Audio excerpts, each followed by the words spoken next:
In the middle of the night, a wounded mech runs through the city while trying to escape from the police. He collapses in an alley and laughs as he thinks he won't make it. Suddenly his spilled blood floats up and a mysterious hooded figure tells him that he'll keep him alive if Mech gives him his allegiance.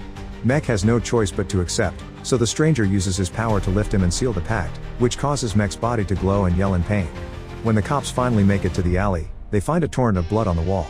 Soon chaos takes over the streets with people dying everywhere at the hands of monsters while the hooded stranger watches calmly and Jake screams. As huge flames burn everything down, it's revealed this is actually a vision of a monk named Chan. He immediately gathers his things and tells his master that his father, known as the necromancer Wichin, has returned to Earth, so he must leave to stop him. Meanwhile, Jake and his family arrive in Bangkok.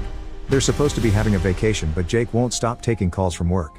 His wife Prang scolds him and reminds him to prioritize his family, so Jake promises to do better while remembering his days as a street cop. When they turn around, they realize their daughter is gone.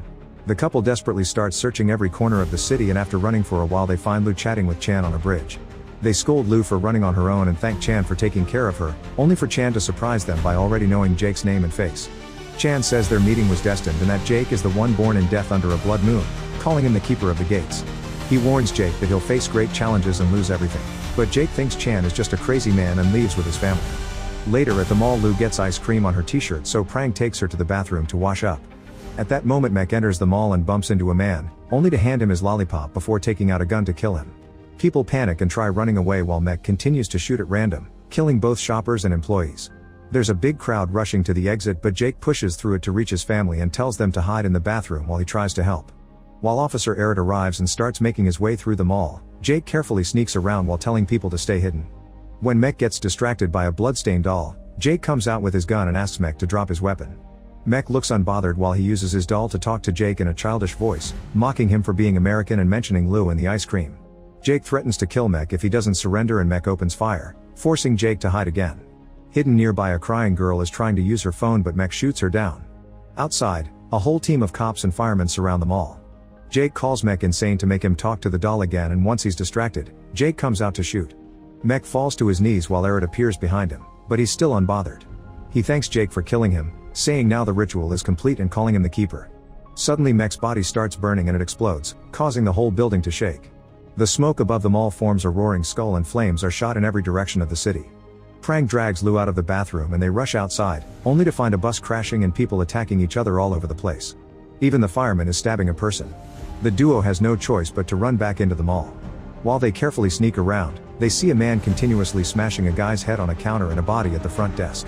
A crazy man appears around the corner and tries to attack them, so Prang kicks a mannequin at him and hits him in the head with a plastic arm.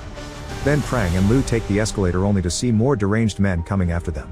Prang puts Lu on the outer edge of the escalator and makes her slide down while she takes the steps normally, using the mannequin arm to fight the incoming men. Lu makes it to the next floor and a guy grabs her, so a desperate Prang hurries to bring down an enemy and hits the other attacker to save her daughter. They run away and manage to find a back door just in time to see a bus stop.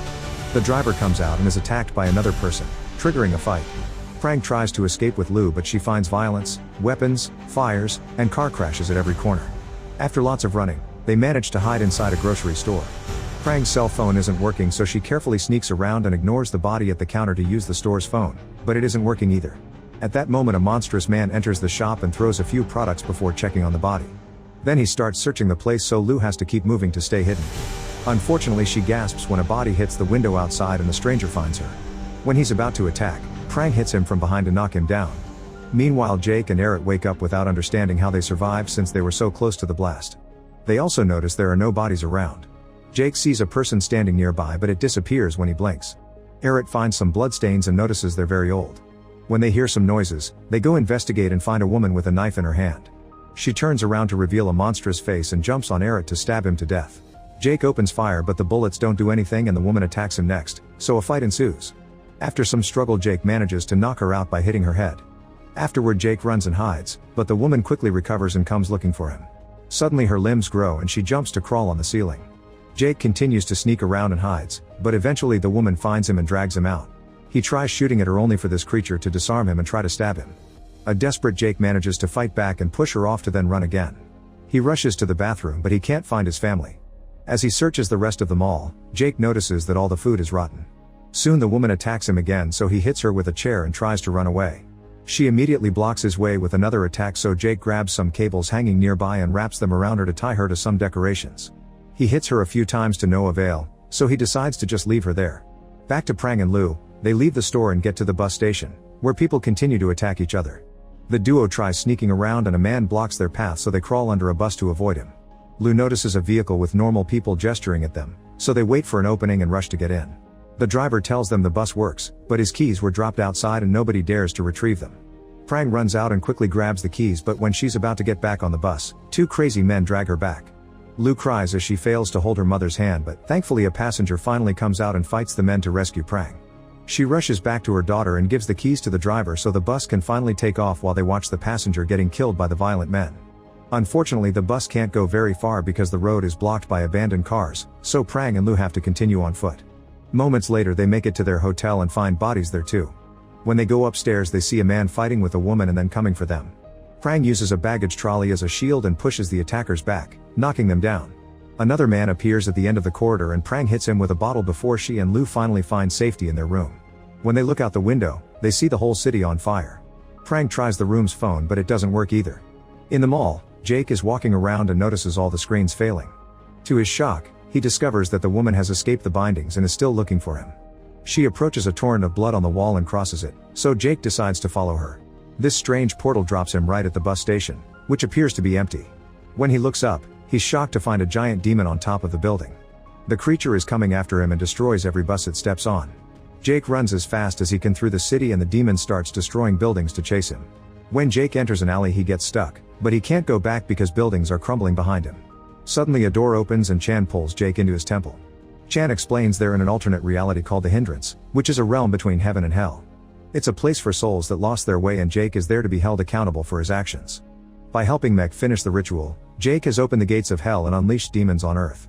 The person who manipulated Mech was Chan's father Wichin, a very powerful necromancer who is also seeking to return.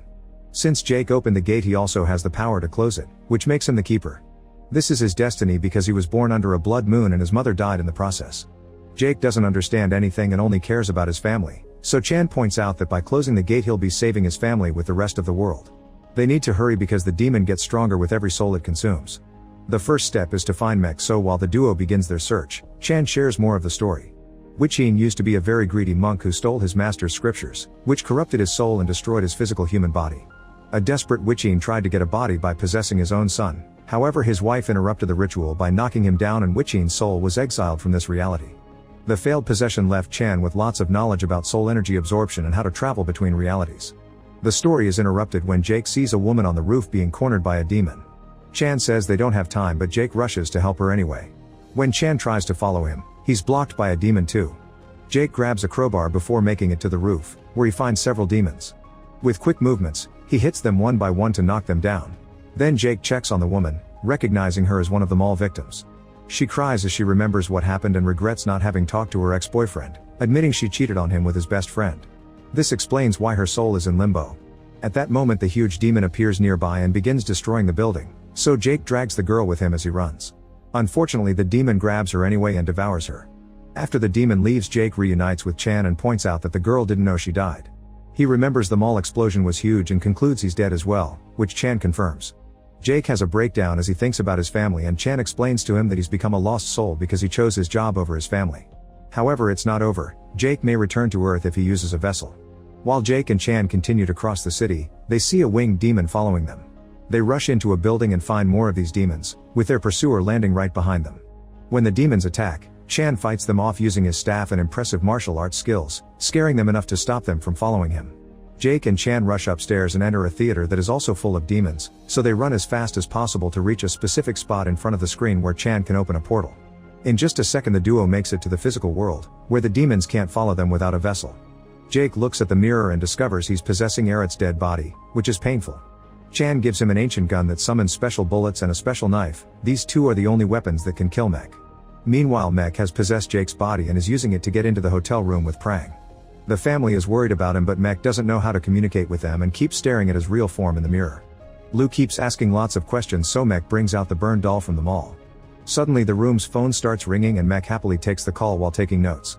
By the time Chan and Jake enter the room, Mech and the family are gone and only the doll is left. Chan finds Mech's note next to the phone while Jake hears Lou yelling for help. He looks out the window and sees her by the pool, so he immediately rushes out of the hotel. Prang and Lou are scared of him because they see him as Arid and the distraction allows Mech to hit Jake from behind to bring him down.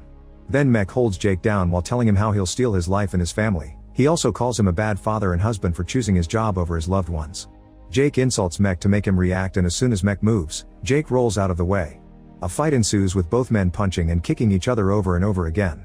When Jake tries to use the special gun, Mech quickly disarms him and they both fall in the pool. The fight continues in the water and Jake takes out the special knife, but when he's about to stab Mech, Prang points the magical gun at them, asking them to stop. Both men claim to be the real Jake and Prang doesn't know what to do. Lou asks about the gesture she always shares with her dad to make promises, which Jake makes using Arid's body. Prang fires the gun and unfortunately hits Jake, sending him back to the hindrance where his soul is bitten by a demon. In the real world, Mech continues to use Jake's body and takes the gun from Prang while Lou insists this isn't her real dad. Suddenly a blood portal appears on the wall and Mech tells them to follow him. In the hindrance, Jake's soul is rescued by Chan, who still has the note Mech left in the hotel room. It turns out Mech has been in contact with Witchin, who gave him instructions on how to find the Gate of Hell ritual site. The duo follows these instructions to find an abandoned house in the forest where a big fire burns to mark the Gate of Hell. In the real world, Mech brings Prang and Lou to the same location, where he finds a bunch of possessed cultists and the masked stranger who happens to be Witchin. Since the big demon is still around, Jake and Chan carefully sneak around until they find the right spot and Chan opens a new portal. Witchin makes Lou's body float above the gate and gets ready to kill her to finish the ritual that will make him a god, but he's interrupted by Jake. A fight ensues as the cultists attack Jake, who uses impressive fighting skills and the special knife to fight them one by one and kill them all. Mech also joins the fight and tries to shoot Jake with a special gun, but after exchanging a few hits he gets disarmed. While the men continue to fight, Prang manages to get free from the thug holding her and knocks him down before retrieving the gun. She shoots Witchin's hand to stop him from stabbing Lou, only for the cultist to suddenly tackle her and make her fall. Prang gets a fallen knife from the ground to bring him down and Jake throws his own blade at a second man who is about to grab her. Mech also has a knife and keeps slashing Jake until Prang tosses the gun at her husband, giving Jake the chance to finally shoot Mech. His soul is immediately sent to the hindrance where the huge demon immediately eats him. Afterward, Chan appears before Witchin and keeps him distracted so Jake can stab him from behind. Before dying, Witchin reveals that the only way to close the gate is for Jake to cross it. Chan explains he had hoped to find an alternate way, but there isn't one.